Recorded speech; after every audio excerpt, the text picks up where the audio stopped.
Nurse Ivan nga pala. Share ko lang sa inyo ang aking buhay bilang isang nurse. Ngayong araw na ito, ang aking duty ay pang night shift.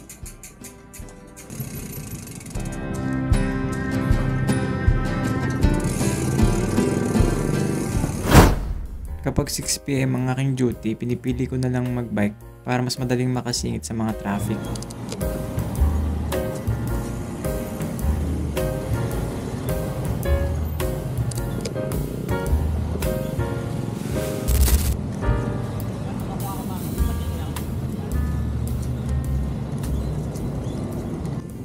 Bukod sa madaling makasingit pag nakabike, ay hindi ko na kailangan gumastos ng gas at magbayad ng parking.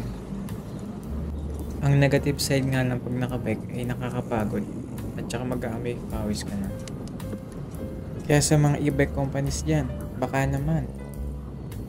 Sa loob ng 15 minutes na aking pagpapadyak, sa wakas narating ko na rin ang aking hospital, ang Jollibee. Dito nga pala ako nag-work. Itago na lang natin sa pangalang Merry Christmas and Happy New Year. Pagdating naman sa hospital ay kailangan mag-sign in kaagad para hindi malate at para magkaroon ng sahod sa araw na yon.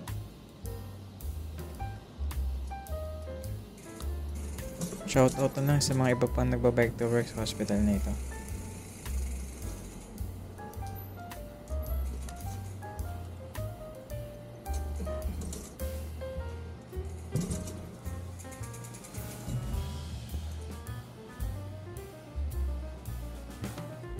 Pagdating sa hospital ay dumediretso ako sa station para magpalit ng damit.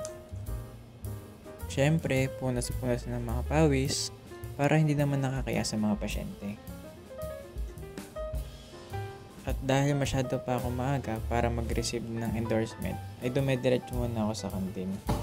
So dahil panggabi ako ngayon ay magdi-dinner muna ako kaya maaga ako napasok kasi wala nang dinner sa bahay.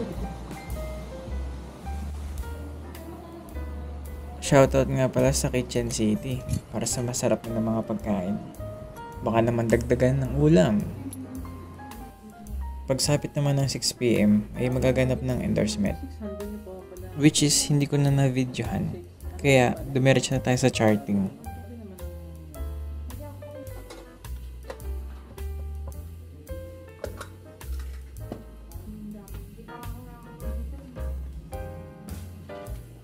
Pagkatapos ko mag-charting ay oras na para mag-check ng mga gamot na kailangan i-encode.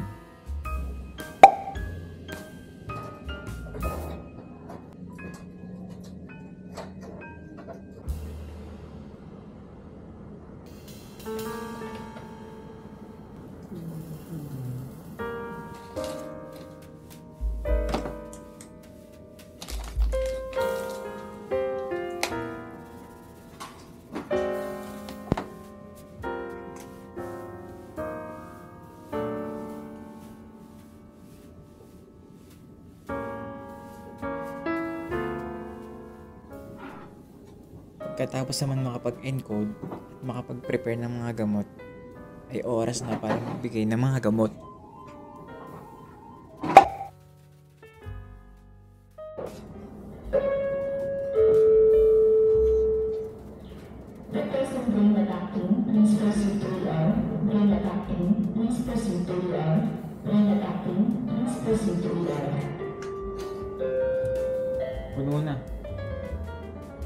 Puno na guys. Busy ako, busy.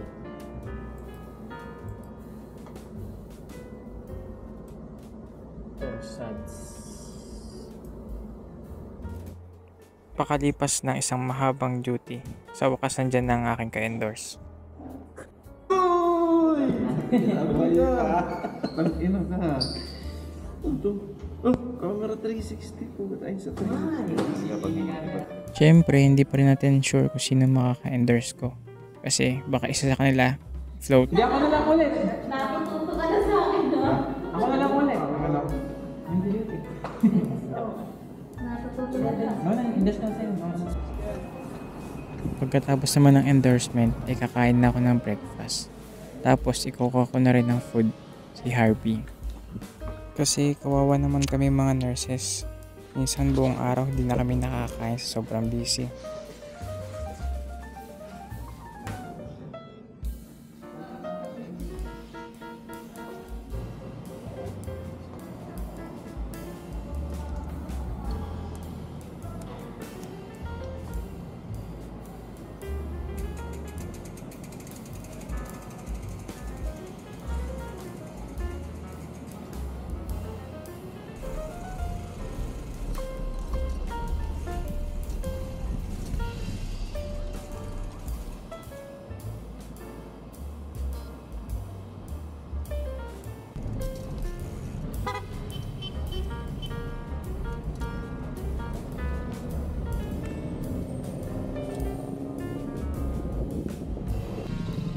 Isang perks pag nakabike, madali lang mag-counterflow.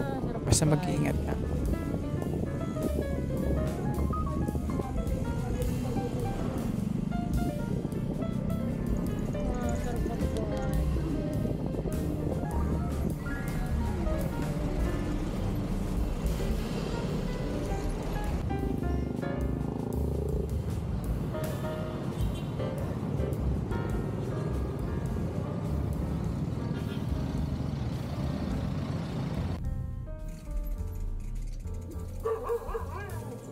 So wakas nakadating na din ako sa bahay at makakapagpahinga na ako dahil mamaya duty na naman mamayang gabi.